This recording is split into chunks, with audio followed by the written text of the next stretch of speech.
Bienvenidos a Escudo Leal. Hoy os traigo un vídeo bastante interesante acerca de Bitcoin, el activo del momento, el activo del futuro.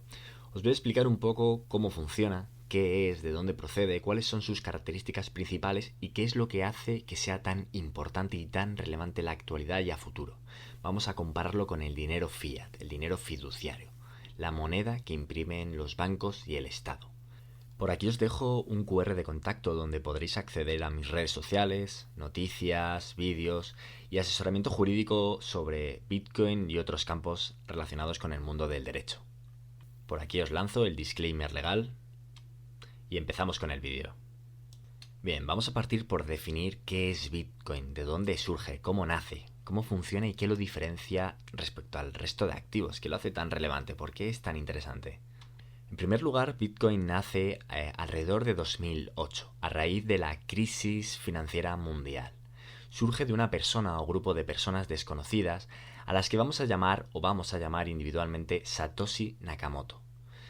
Surge como una idea, un concepto, la idea de crear un sistema o un activo independiente que no dependa de bancos centrales ni de gobiernos para regularse y que sirva como moneda de intercambio entre particulares, es decir, un sistema de intercambio peer-to-peer. El nacimiento de este activo surge a raíz de una necesidad. Los gobiernos, a través de la impresión de dinero, devalúan constantemente las monedas. El funcionamiento del sistema fiduciario se basa en economías que dependen de la deuda para funcionar. Economías que además se basan en la guerra y en el negocio que produce la guerra para mover esta maquinaria económica y poder potenciar el crecimiento de una nación en base a la emisión de esa deuda. Es un sistema que está controlado por los bancos centrales, como bien puede ser el Banco Central Europeo o la Fed en Estados Unidos, la Reserva Federal. Si bien es cierto que el trasfondo es bastante amplio y más complicado y que necesitaríamos un vídeo bastante extenso para abarcarlo, creo que es de bastante interés conocer al menos las nociones más básicas relacionadas con todo este sistema. Pero volviendo al asunto que nos importa. ¿Por qué surge Bitcoin? Cuando todo falló, nació Bitcoin. Surge como una alternativa, como os comentaba. ¿Por qué es mucho más que dinero digital? ¿Por qué tiene tanta trascendencia y qué lo hace tan valioso? En primer lugar, hay que tener en cuenta que es un activo 100% digital y está limitado a 21 millones. Es decir, cuando se extraiga el último Bitcoin, no se podrá extraer ni uno solo más. Esa escasez es uno de los elementos o características que también lo diferencia respecto al resto.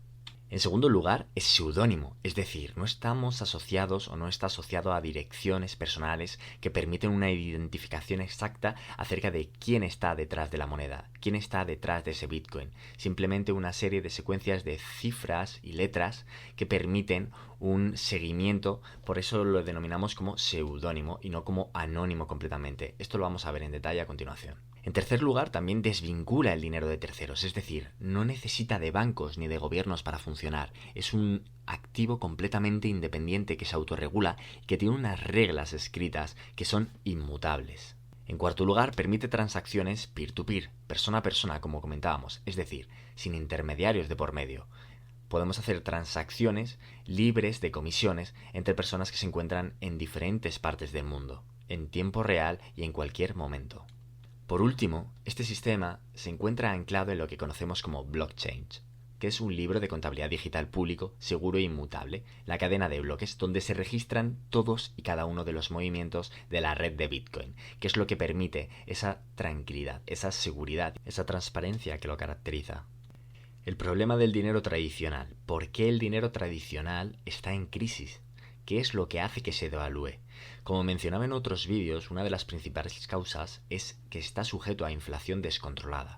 Inflación entendida como esa subida generalizada de los precios que es consecuencia directa de la manipulación de los organismos y los gobiernos. Entonces, entendemos que este dinero depende directamente de entidades centrales que lo manipulan, como los bancos o los gobiernos que os he mencionado. ¿Cómo? Con esa subida y bajada de tipos o tasas de interés. Entonces, ¿qué problema tiene también? ¿Qué requiere de una confianza en terceros que manejan nuestros datos personales y movimientos? Esto lo vemos constantemente en cuanto a que Hacienda, por ejemplo en España, no te permite realizar ciertas transacciones o te vigila constantemente y cuando se produce un descuadre tienes que dar una notificación o tienes que avisar, tienes que enmendar o practicar una regulación de esa situación que ellos consideran que no se ajustan a su realidad. El factor diferenciador de Bitcoin es que elimina la necesidad de confianza en esos terceros que lo único que hacen es manipular e influir en el precio final y en la devaluación de esa moneda que estamos hablando. Bien, entonces la premisa es que Bitcoin elimina esa necesidad de confianza y se basa en que las matemáticas son o no son. Volvemos a repetir, está limitado a 21 millones, se basa en matemáticas y reglas que son inmutables, que no se pueden modificar, no depende de terceros, bien sea de bancos o de gobiernos, y tiene una serie de reglas que son inmutables y que vamos a profundizar a continuación, que quedan además registradas en la cadena de bloques. Entrando ya de cabeza en la parte más interesante, ¿cómo funciona Bitcoin? ¿Cuál es la magia de la blockchain y por qué es tan interesante y relevante? En primer lugar, hay que tener en cuenta que la blockchain es la herramienta, es el libro que nos permite verificar la autenticidad de forma colectiva. Esta cadena de bloques, además, como os comentaba, es inmutable, nadie puede alterarla.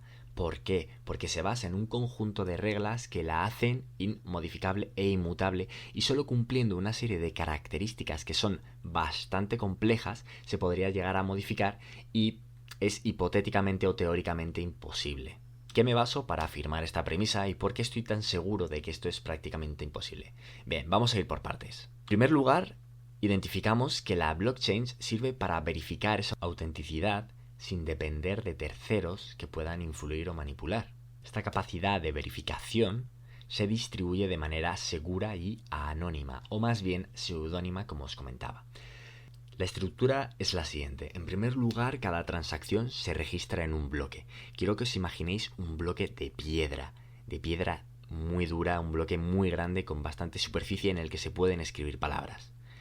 Ahora quiero que os imaginéis un cincel y una persona que con ese cincel está golpeando el bloque para escribir en esa roca, en esa piedra dura. Los bloques se encadenan uno encima del otro formando lo que conocemos como blockchain. Los movimientos que han sido cincelados en el bloque permiten un registro sólido e inmutable, y el bloque que se conecta al siguiente bloque comparte una serie de características que hacen que se siga, por decirlo de algún modo, una secuencia inalterable. Esa red de la que venimos hablando verifica que las transacciones que han sido inscritas sean correctas, y solo en caso de que sean correctas un bloque se pueda anexar al siguiente. Además de producirse seguridad absoluta, se produce una descentralización porque entran en juego una serie de consideraciones que vamos a ver a continuación. Os pongo un ejemplo. En la captura que os pongo aquí en pequeñito podéis ver un ejemplo bastante básico de la blockchain. Vemos una secuencia de cuadraditos que representarían los bloques que os vengo hablando. Arriba a la izquierda observáis un número de bloque.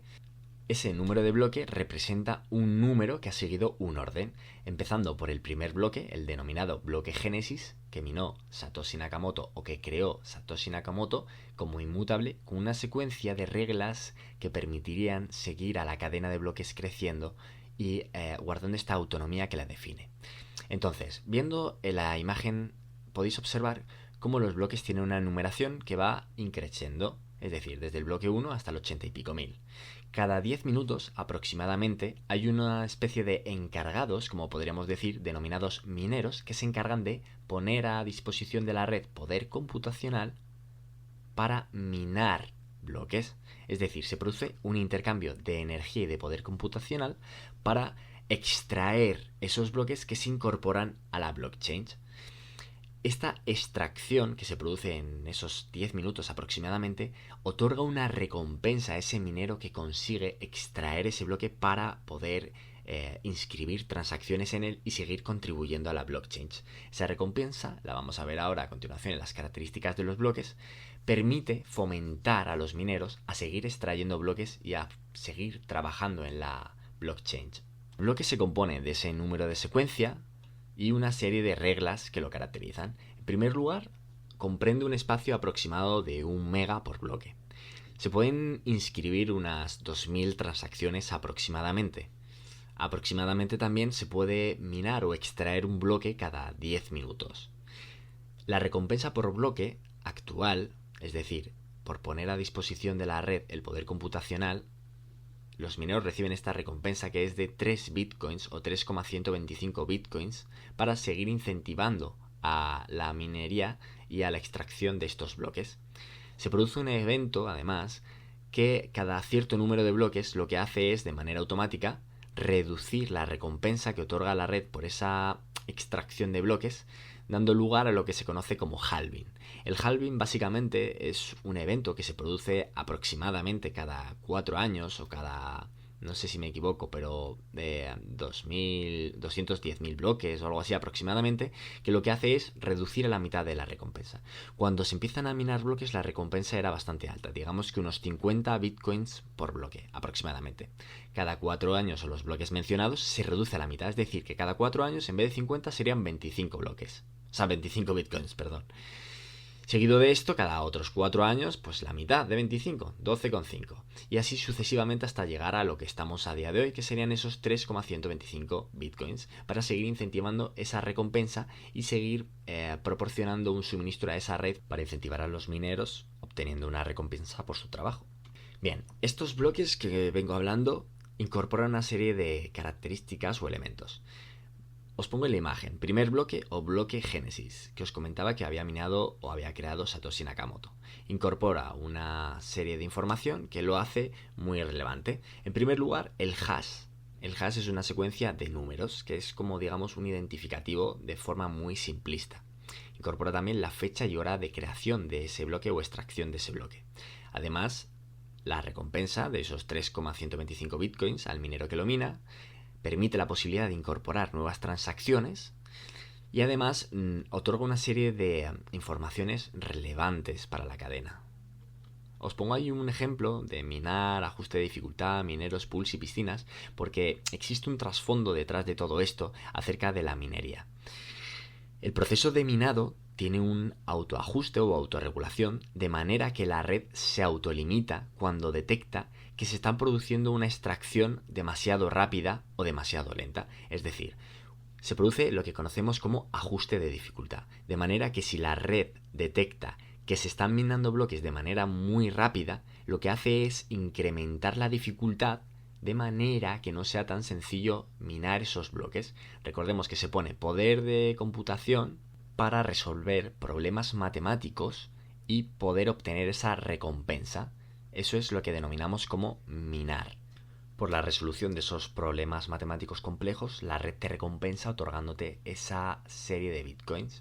¿Qué sucede? Cuando la red detecta que esa dificultad es muy elevada, actúa de manera que reduce la dificultad y se produce lo que conocemos como ese ajuste de dificultad y se produce esa autorregulación disminuyendo esa dificultad o aumentándola en función de la necesidad de la red. Respecto a las pools y piscinas o el minado en solitario, de manera muy sintetizada, digamos que el poder computacional a veces se puede procesar de diferentes formas. Se puede hacer en solitario, poniendo tu equipo a trabajar, teniendo una granja de minado, por ejemplo, como hacen las grandes potencias, o acceder a pools o piscinas, que son conocidas como plataformas en las que tú puedes participar en el minado de un bloque y te otorgan una recompensa en función de la extracción y del poder aportado, como quien dice. Entrando en otro aspecto muy básico y bastante necesario de la red, es el rol de los nodos y los mineros, que es lo que hace que Bitcoin funcione en su totalidad. ¿Por qué digo esto? En primer lugar, hay que entender que un nodo es un dispositivo que almacena una copia de la blockchain, de manera descentralizada e independiente. Cada nodo es una copia. Ahora quiero que os imaginéis que hay cientos de miles de nodos, es decir, cientos de copias de la red, y que cada nodo es exactamente igual al otro. Esto garantiza la inmutabilidad de la red, porque cuando se detecta que no se produce una coincidencia entre los nodos, la red no autoriza o no valida ese nodo. Ahora bien, los mineros son la otra parte que se encuentra involucrada en este proceso. Ellos, como veníamos mencionando, ponen a disposición de la red poder computacional para resolver cálculos complejos, validando bloques y recibiendo Bitcoin como recompensa. Cada nuevo bloque, recordemos, daba una recompensa aproximada de unos 3,125 bitcoins a día de hoy. Ahora bien, quiero que tengáis en cuenta una serie de características respecto a esto. ¿Por qué digo esto? Cualquier persona que escuche esto va a decir, ah, pero es que entonces no es una red descentralizada y depende de terceros. Pues bien, os voy a desmentir esto y os voy a decir el por qué. El hecho de que existan mineros que validan estas transacciones no quiere decir que la red no sea independiente, porque cualquier persona puede participar en la red, bien sea a través de su propio nodo o por el contrario también puede realizar lo que conocemos como minería. Por ende, realmente cualquiera podría formar parte de esta red y actuar de la misma manera que lo hacen los mineros.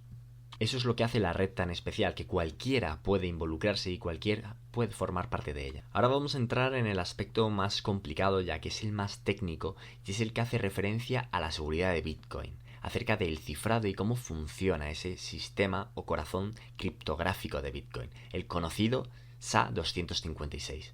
Bitcoin se basa en la criptografía.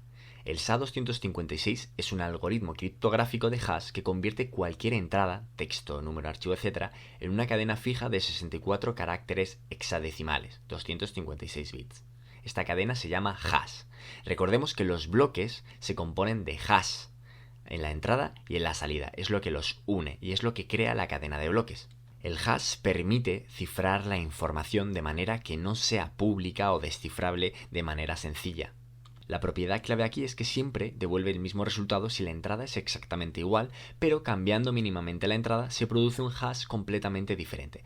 Esta propiedad se llama efecto avalancha y es esencial para la seguridad. ¿Cómo funciona a nivel básico? En primer lugar, tenemos un texto a código ASCII. Las computadoras tenéis que tener en cuenta que no procesan las letras directamente, ellas entienden secuencias de números, es decir, la S equivale a un 83. Esto quiero que lo penséis en unos y ceros y en bits.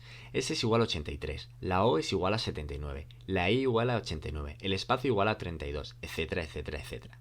El código oscila a binario, es decir, los números se traducen al sistema binario de unos y ceros, que es el lenguaje que los ordenadores entienden. Por ejemplo, la S, que es S83, equivale al 01010011, la O a 79 y así sucesivamente. En la frase soy Satoshi se compone o se descompone en esta secuencia de letras y números. El SHA-256 aplica a operaciones matemáticas complejas sobre esos bits, esos números, esos unos y ceros. Se aplican rotaciones, desplazamientos, funciones booleanas y constantes definidas. Podría decirse que implicaría o que significa pasar toda esta información por una batidora matemática que lo que hace es dejar un mensaje final que es prácticamente incomprensible, un resultado que parece aleatorio e imposible de adivinar. El SHA-256 en Bitcoin se utiliza para proteger la identidad y la integridad de los datos, como pueden ser las direcciones de las billeteras, la validación de los bloques en el proceso de minería, las firmas digitales o pruebas de trabajo, y se tiene que tener en cuenta que no se puede revertir para obtener el contenido original, solo sirve para verificar si los datos coinciden, pero no para obtener el resultado. En la presentación os pongo un ejemplo para que se entienda de manera más sencilla y visual. El hash de soy Satoshi en mayúsculas no es el mismo que en minúsculas, por ejemplo. Demuestra esto la sensibilidad del algoritmo. Cualquier cambio, por mínimo que sea, afecta al completo. Dentro de la minería, los mineros buscan un hash que empiece con una cierta cantidad de ceros.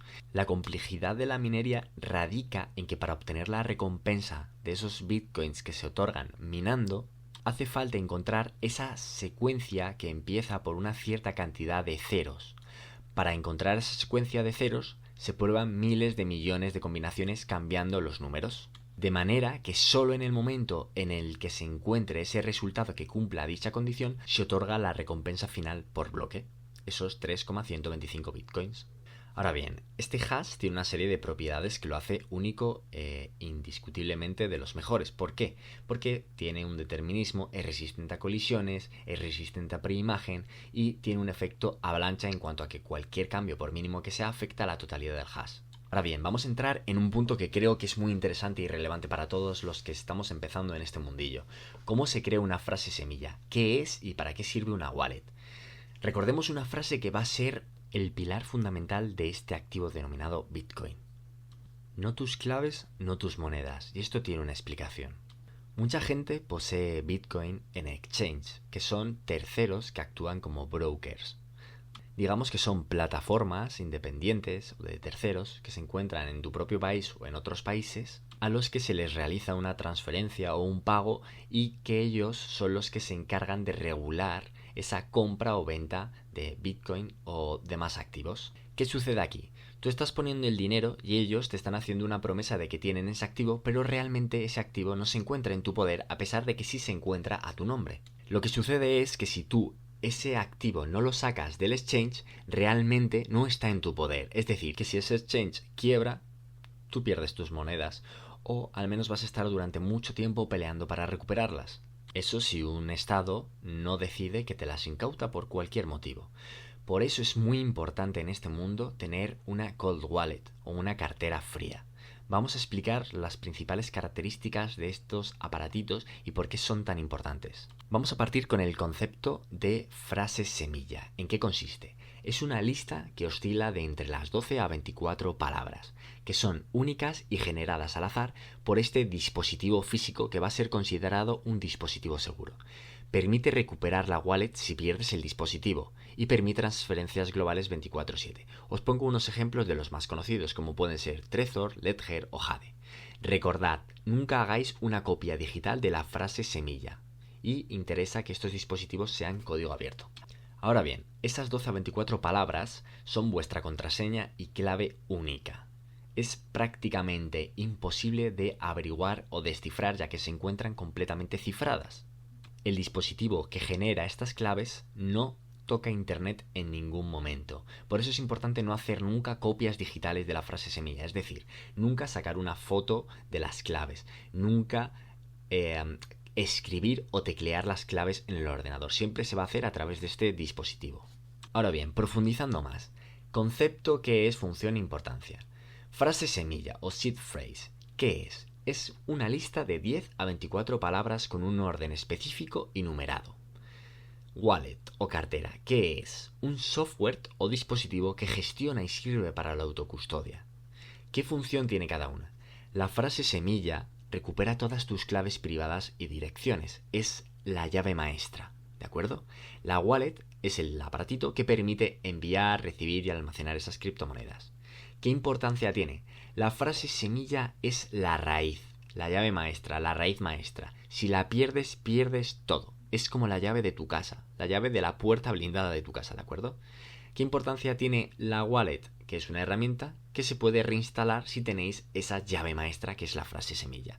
Si a vosotros se os rompe la wallet, se os quema, se estropea o lo que sea, si tenéis esa frase semilla, si os memorizáis esa frase semilla, si tenéis copia de esa frase semilla, podéis restaurar la wallet en cualquier parte del mundo, en cualquier momento, siempre que tengáis una conexión a internet y esa frase semilla, esa lista de palabras.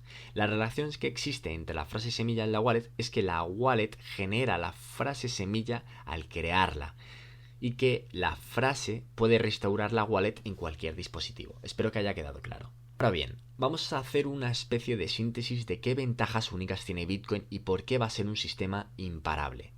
Recordemos, es descentralizado y resistente a la censura. La blockchain y Bitcoin no se pueden confiscar siempre y cuando se encuentren en autocustodia, en la wallet. Es inconfiscable, ¿de acuerdo? Es anónimo pero verificable, es decir, es seudónimo. La cadena de bloques nos permite realizar un seguimiento de las transacciones, pero como es información que se encuentra cifrada, no sabemos a quién pertenecen, salvo que esa persona haya filtrado sus direcciones públicas, esa secuencia de números y letras. Además, Bitcoin ofrece una protección contra la inflación. Recordemos que se encuentra limitado a 21 millones. No va a haber ni uno más. No se puede crear más. No se puede generar ni clonar más. Y además recordamos la importancia que es que se permiten transferencias globales 24/7 a cualquier parte del mundo sin comisiones. Las comisiones que se cobran son las denominadas comisiones de minería o de transacción, que son ínfimas, ¿de acuerdo? Podemos mover cantidades ridículamente absurdas por una comisión mínima, y si tenemos nuestro propio nodo o realizamos nosotros las funciones, podemos ahorrarnos esas comisiones y realizar esas transferencias de manera gratuita. Recordad, Bitcoin no duerme.